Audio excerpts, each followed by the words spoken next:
மிகவும் சக்தி வாய்ந்த மற்றும் மிகப்பெரிய அளவிலான ஆயிரக்கணக்கான பாலிஸ்டிக் ஏவுகணைகள் இஸ்ரேல் மீது ஏவப்படும் என்று ஈரான் எச்சரித்துள்ளது. அத்தோடு ஈரான் மீது நிச்சயம் தாக்குதல் நடத்தப்படும் என இஸ்ரேல் பகிரங்கமாக அறிவித்துள்ள நிலையில் மத்திய கிழக்கு முழுவதும் பதட்டம் நிலவி வருகின்றது. ஒரு பக்கம் ஈரான் இஸ்ரேல் மீது கடுமையான எச்சரிக்கை விடுத்துக்கொண்டு மறுபக்கம் இஸ்ரேலினால் ஏற்படக்கூடிய சேதங்களை குறைத்துக் கொள்ளவும் நடவடிக்கை எடுத்து வருகின்றது. அதேவேளை ஈரான் மீது பதில் தாக்குதல் நடத்துவதில் இஸ்ரேல் உறுதியாக இருப்பதாக பிரதமர் பெஞ்சமின் நெதன்யாகு தெரிவித்துள்ளார். இஸ்ரேல் மீதான ஈரானின் தாக்குதலுக்கு G7 அமைப்பிடமிருந்து உரிய பதில் கிடைக்க வேண்டும் என ஜெர்மனியின் வெளிவிவகார அமைச்சர் அன்னலனா பேர்பாக் தெரிவித்துள்ளார். குறித்த தகவலை G7 அமைப்புடன் இத்தாலியில் இடம்பெற்ற கூட்டத்தில் விவாதித்து குறித்து கருத்து தெரிவிக்கையிலேயே அவர் குறிப்பிட்டுள்ளார்.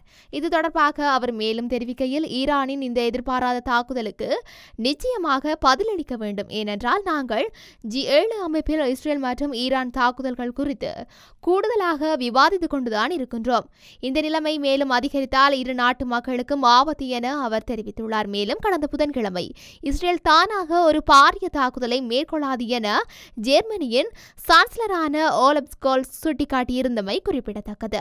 இஸ்ரேல் மீதான தாக்குதலுக்கு காரணமான ஈரானிய தளபதிகளை குறிவைத்துள்ளதாக பிரித்தானியா மற்றும் அமெரிக்கா அறிவித்துள்ளது. இஸ்ரேலுக்கு எதிரான ஈரானிய நிர்வாகத்தின் தாக்குதல் என்பது ஒரு பொறுப்பற்ற செயல் மற்றும் ஆபத்தான நடவடிக்கை என பிரித்தானிய பிரதமர் ரிஷி சுனக் தெரிவித்துள்ளார். மேலும் தாக்குதலுக்கு காரணமான ஈரானிய ராணுவம் மற்றும் படைகளின் தலைவர் மீது தடை விதித்துள்ளதாகவும் அவர் குறிப்பிட்டுள்ளார். இந்த நிலையில் அமெரிக்கா தரப்பில் 16 ராணுவ அதிகாரிகள் மீதும் 2 நிறுவனங்கள் மீதும் தடை விதிக்கப்பட்டுள்ளது. அந்த இரு நிறுவனங்களும் இஸ்ரேல் மீதான ட்ரோன் தாக்குதலுக்கு உதவியாக அமெரிக்கா குற்றம் சாட்டியுள்ளது. தனிப்பட்ட 7 பேர்கள் மற்றும் 6 நிறுவனங்கள் மீது தடை விதிக்கப்படலாம் என்றும் இவர்கள் ஈரானுக்கு உதவியதாகவும் பிரித்தானியா தரப்பில் தெரிவிக்கப்பட்டுள்ளது.